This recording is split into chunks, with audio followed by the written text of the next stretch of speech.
पूरी देख चुके हैं। अब हम नेक्स्ट की संरचना की बात करेंगे।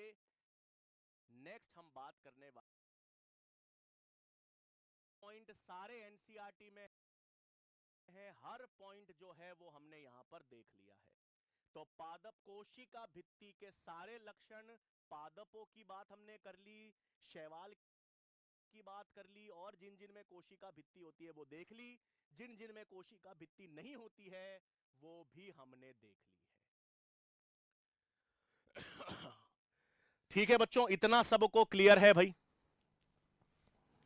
हाँ, तो आप बारा फ्रूट्स खाते हो तो उसमें सेल्यूलोज जाता, हाँ तो सेल्यूलोज का पाचन नहीं होता बेटा, बिल्कुल सही है, वो विष्ठा या मल में निकल जाता है। वो जो है, जो सेल्यूलोज जिसका पाचन नहीं कर सकते, वो विष्ठा या मल में निष्कासित हो जाता है। यार काहे टेंशन ले रहे हैं, कोई दिक्कत थोड़ी दे रहा है आपको शरीर में वो। ठीक है भाई, तो ये वाला सिस्टम भित्ति हम पूरी देख चुके हैं। अब हम नेक्स्ट की संरचना की बात करेंगे। नेक्स्ट हम बात करने वाले हैं कोशिका झिल्ली या प्लाज्मा मेम्ब्रेन या सेल मेम्ब्रेन। इस पे भी आप मान के चलो सवाल बनता ही बनता है बच्चों, प्लाज्मा मेम्ब्रेन या कोशिका झिल्ली। कोशिका झिल्ली को ध्यान से समझ लेना, ध्यान से पढ़ लेना, उसके बाद जरूर 15 मिनट का ब्रेक हम लेंगे और उसके बाद बाकी बचे हुए कोशिकाओं को कंप्लीट करके सवाल करने वाले हैं।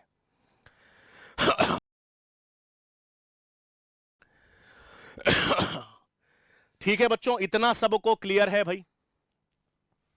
हाँ, तो आप अगर फ्रूट्स खाते हो तो उसमें सेल्यूलोज, हाँ तो सेल्यूलोज का पाचन नहीं होता बेटा, बिल्कुल सही है, वो विष्ठा या मल में निकल जाता है। वो जो है, जो सेल्यूलोज जिसका पाचन नहीं कर सकते, वो विष्ठा या मल में निष्कासित हो जाता है। यार काहे टेंशन ले रहे हैं, कोई दिक्कत थोड़ी दे रहा है आपको शरीर में वो। ठीक है भाई, तो ये वाला सिस्टम भित्ति हम पूरी देख चुके हैं। अब हम नेक्स्ट की संरचना की बात करेंगे। नेक्स्ट हम बात करने वाले हैं कोशिका झिल्ली या प्लाज्मा मेम्ब्रेन या सेल मेम्ब्रेन। इस पे भी आप मान के चलो सवाल बनता ही बनता है बच्चों, प्लाज्मा मेम्ब्रेन या कोशिका झिल्ली। कोशिका झिल्ली को ध्यान से समझ लेना, ध्यान से पढ़ लेना, उसके बाद जरूर 15 मिनट का ब्रेक हम लेंगे और उसके बाद बाकी बचे हुए कोशिकाओं को कंप्लीट करके सवाल करने वाले हैं। ठीक है भाई, तो अब आपको क्या ध्यान में रखना है, प्लाज्मा झिल्ली या कोशिका झिल्ली की हम बात करेंगे। प्लाज्मा झिल्ली या कोशिका झिल्ली एक वो संरचना थी, वो सेलुलर स्ट्रक्चर है जो प्रोकैरियोट्स और यूकैरियोट्स में सेम है। और इसकी संरचना को समझाने में बहुत बेहतरीन योगदान 1972 में किसने दिया था? सिंगर और निकोलसन। बार बार आपसे कह रहा हूं बच्चों, जितने वैज्ञानिक एनसीईआरटी में हैं, जितने वर्ष एनसीईआरटी में हैं, सारे याद रखने हैं। मैं आपसे निवेदन करता हूं कि मान लेते हैं ऐसा कोई वैज्ञानिक जो एनसीईआरटी में नहीं है, वो नहीं भी हो, आपको याद तो चलेगा, लेकिन जितने वैज्ञानिक और जितने वर्ष एनसीईआरटी में है वो सारे याद होने चाहिए। अभी तक अपने एंटोन वॉन ल्यूवेनहॉक का नाम पढ़ा, रॉबर्ट ब्राउन का नाम पढ़ा, श्लिडिन का नाम पढ़ा, शुअन का नाम पढ़ा, रुडोल्फ वर्चो का नाम पढ़ा, ये रॉबर्ट पेलेड का नाम पढ़ा, राइबोसोम्स। अब सिंगर है, निकोलसन है, इसमें गोल्जी कैमेलेलो गोल्जी हम पढ़ेंगे, फ्लेमिंग हम पढ़ेंगे जिसने क्रोमैटिन की खोज की। तो जितने वैज्ञानिक एनसीईआरटी के हैं वो याद रखना है।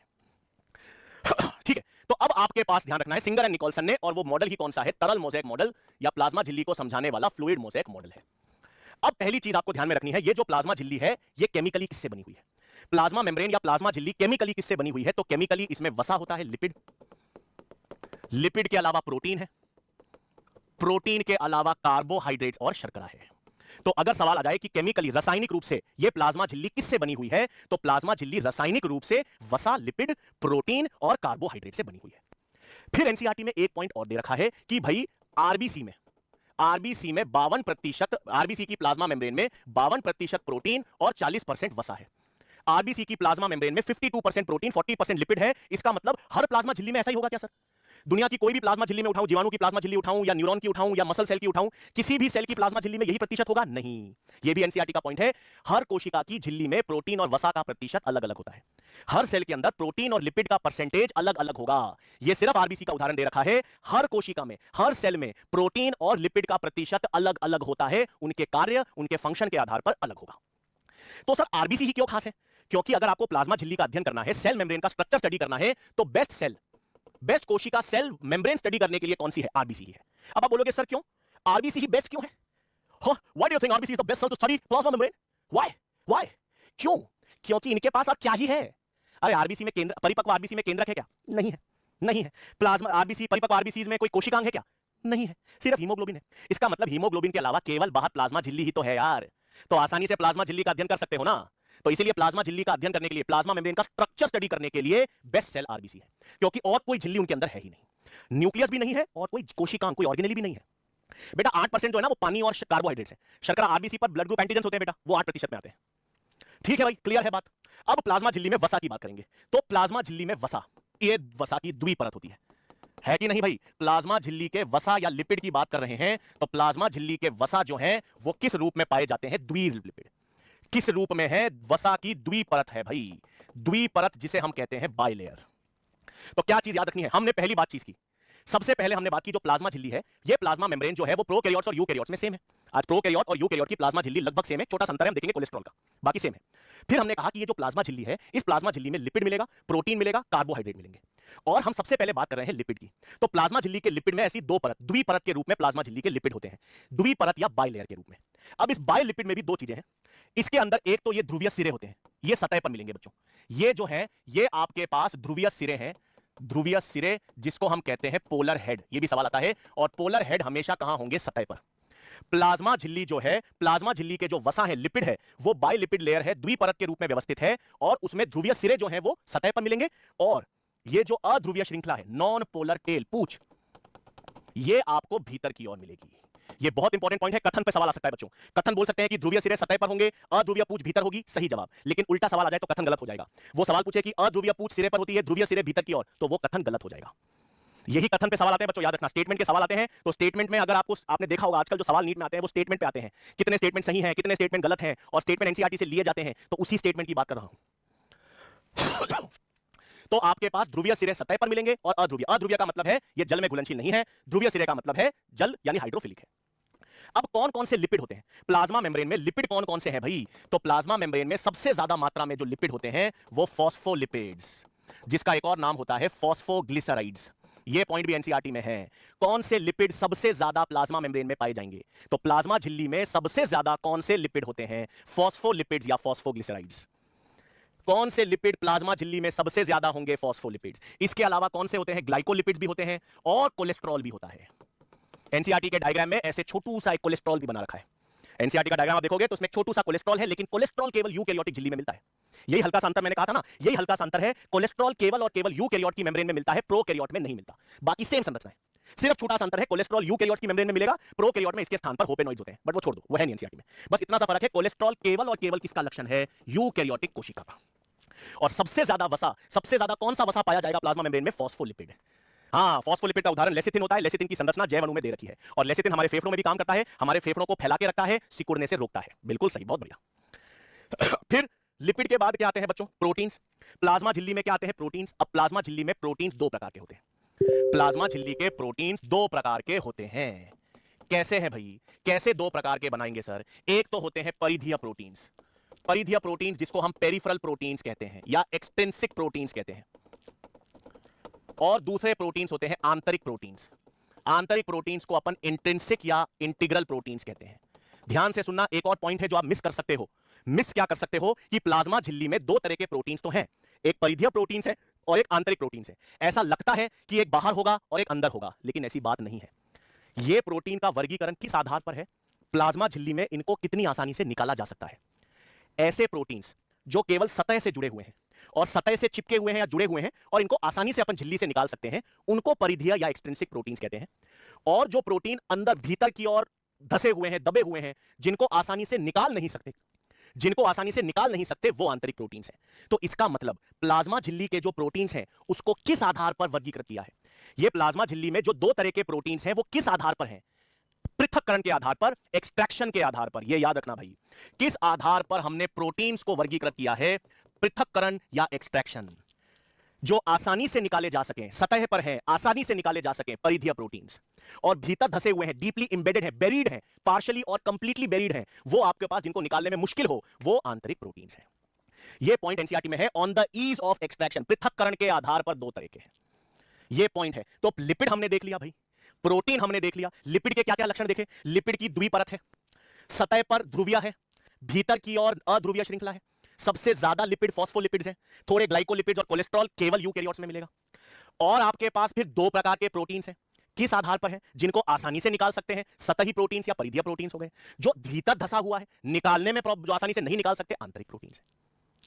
सब सिर्फ एक ही चीज बची सर, अब क्या बचा इनमें? कार्बोहाइड्रेट। तो कार्बोहाइड्रेट का डायग्राम एनसीईआरटी में कैसे है? ऐसे रिबन बना के रखी हुई है। ये आपके पास कार्बोहाइड्रेट है। इसका मतलब कार्बोहाइड्रेट कोशिका के बाहर की तरफ है या भीतर की तरफ है? भाई ये कोशिका के अंदर वाला हिस्सा है, ये कोशिका के बाहर वाला हिस्सा है। तो आपके पास ये जो शर्करा कार्बोहाइड्रेट्स हैं वो कोशिका के बाहर की तरफ है या अंदर की तरफ है, इंट्रासेल्यूलर साइड पर है या एक्स्ट्रा सेल्यूलर साइड पर है, बाहर की तरफ, एक्स्ट्रा सेल्यूलर तरफ। मतलब एक कोशिका है तो कोशिका के बाहर की तरफ आपको कार्बोहाइड्रेट्स मिलेंगे। बहुत बढ़िया भाई, बाहर की तरफ मतलब कार्बोहाइड्रेट्स या शर्करा हमेशा कोशिका के बाहर की तरफ होगी, बही कोशिकीय स्तर पे होगी, एक्स्ट्रा सेल्यूलर साइड की तरफ होगी। और ये एक्स्ट्रा सेल्यूलर साइड पर क्या करेगी, एक सेल को दूसरे सेल को पहचानने में मदद करेगी। एक सेल घूम रहा होगा, वो देखेगा अरे यार, अरे ये शर्करा देखी हुई है, ये शर्करा से इस सेल को पहचान सकता हूं। तो एक सेल दूसरे सेल को कैसे पहचानेगा, कैसे पहचानेगा, इस कार्बोहाइड्रेट शर्करा के कारण। तो ये सेल रिकॉग्निशन में एक सेल को दूसरे सेल से पहचानने में काम करता है भाई। ये किसका काम हो गया, कार्बोहाइड्रेट्स या शर्करा का। आई बात समझ में सबको, आई बात। हाँ ये बिल्कुल सही है, जो प्लाज्मा झिल्ली का वसा है बच्चों उसमें ध्रुवीय और अध्रुवीय दोनों हिस्से हैं। तो ध्रुवीय अध्रुवीय दोनों लिपिड में है, इसको हम एम्फीफैटिक लिपिड कहते हैं, बिल्कुल कहते हैं। बट मेरा उद्देश्य बच्चों वन शॉट, आप समझ रहे हो, आखिरी 2.5 महीने में आपको हर वो चीज बतानी है जो एनसीईआरटी में है। अभी मैं जानबूझकर वो चीजें आपको नहीं बता रहा जो एनसीईआरटी में नहीं है, क्योंकि हमारे पास साल भर नहीं है बच्चों तैयारी का। एक चीज समझो, जब हम साल भर होता है ना तैयारी के लिए तो हम एक चीज को आराम से पढ़ते हैं। मैं उसको एनसीईआरटी से बाहर भी आपको चीजें समझाने के लिए, इंटरेस्ट पैदा करने के लिए बताऊंगा। लेकिन लास्ट के 2.5 महीने में पेपर एनसीईआरटी से आना है, एनसीईआरटी का यू पेपर बनना है, 100% पेपर एनसीईआरटी का बेस लेकर आएगा। तो मेरा उद्देश्य यह है कि आखिरी 2.5 महीनों में आपको काम की चीज है वही बताऊं, फालतू की चीजों में अभी नहीं पढ़ने दूं। एनसीईआरटी को ही फॉलो कर रहे हैं। लास्ट के 2.5 महीने में वन शॉट जो होगा आप मान के चलो वो एनसीईआरटी ही होगा। हम सबको पता है कि पेपर एनसीईआरटी से आ रहा है, तो मेरा उद्देश्य है कि एनसीईआरटी आपको पूरी तैयार करवा दूं। हमारे पास साल भर होता है ना बच्चों, 2025 की तैयारी कर रहे हम पढ़ेंगे, आराम से पढ़ाऊंगा, 10 दिन में सेल करेंगे जिसमें आप जो जानना चाहोगे उसके बारे में बताऊंगा, ठीक है। बट अभी 2.5 महीने का समय है, अभी हमको नंबरों पे ध्यान देना है, नंबर हम किस तरह से बढ़ा सकते हैं, एनसीईआरटी को कितना बेस्ड बना कर सकते हैं, ठीक है। अब एनसीईआरटी कहती है कि ये जो प्लाज्मा झिल्ली है बच्चों जरा बताओ तो सही, ये चयनात्मक पारगम्यता दर्शाती है या अर्ध पारगम्यता दर्शाती है, सेमी परमिएबल है या सेलेक्टिवली परमिएबल है, जरा बताओ तो।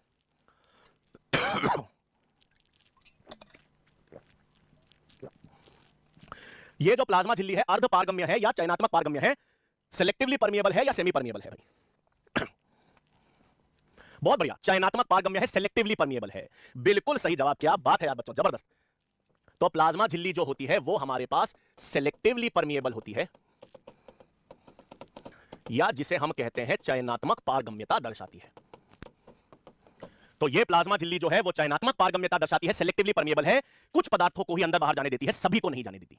ऐसा नहीं है भाई, यहां पर वैसा राम नहीं है, जो मर्जी है वो आ जाओ भाई, जिसको मर्जी नहीं, वो ध्यान रखती है काम की चीज आने दो, काम की चीज बाहर जाने दो। अच्छा फर्जी वाला नहीं चाहिए भाई, जो भी आ गया जो भी चला गया नहीं, हम ध्यान रखेंगे कौन सी चीज अंदर आएगी कौन सी चीज नहीं आएगी। तो चयनात्मक पारगम्यता दिखाती है, सेलेक्टिवली परमिएबल। अब उसमें एक लॉजिक याद रखना बच्चों, लॉजिक याद रखना कि जो जैसा है वो वैसा घुलता है। केमिस्ट्री में पढ़ते हो ना, लाइक डिसॉल्व लाइक, ठीक है। चीनी शक्कर है, नमक है, पानी में घुल जाएगा, लेकिन तेल पानी में नहीं घुलेगा, वही वाला कॉन्सेप्ट है। तो प्लाज्मा झिल्ली में जो वसा है, वसा के कारण तो प्लाज्मा झिल्ली का अंदरूनी हिस्सा कैसा है, अध्रुवीय। पूरा समुद्र है, मान के चलो प्लाज्मा झिल्ली एक समुद्र है और जगह जगह पर टीले हैं, टीले आइस होते हैं ना, आइसबर्ग्स, तो प्रोटीन के टीले हैं जगह जगह, लेकिन समुद्र ऐसे वसा का है और उसके अंदर डुबकी निकाल के निकल जाने में वो अध्रुवीय है। तो इसमें केवल न्यूट्रल विलय, जिसको हम कहते हैं उदासीन विलय जो है, वो आसानी से अंदर बाहर जा पाएंगे। आप समझ रहे हो, जो जैसा है वो वैसे को घुलेगा। तो इसका मतलब जितने भी अध्रुवीय पदार्थ हैं, जितने भी उदासीन पदार्थ हैं, वो झिल्ली में आसानी से अंदर बाहर चले जाएंगे। लेकिन जो ध्रुवीय पदार्थ हैं जैसे सोडियम है, पोटेशियम है, जिन पर आवेश है, जो ध्रुवीय हैं, वो आसानी से अंदर बाहर नहीं जा सकते भाई। उनके लिए वाहक प्रोटीन चाहिएंगे, उनके लिए वाहक प्रोटीन्स होंगे झिल्ली पर, जो उनका हाथ पकड़ के उनको अंदर बाहर लेकर जाएंगे।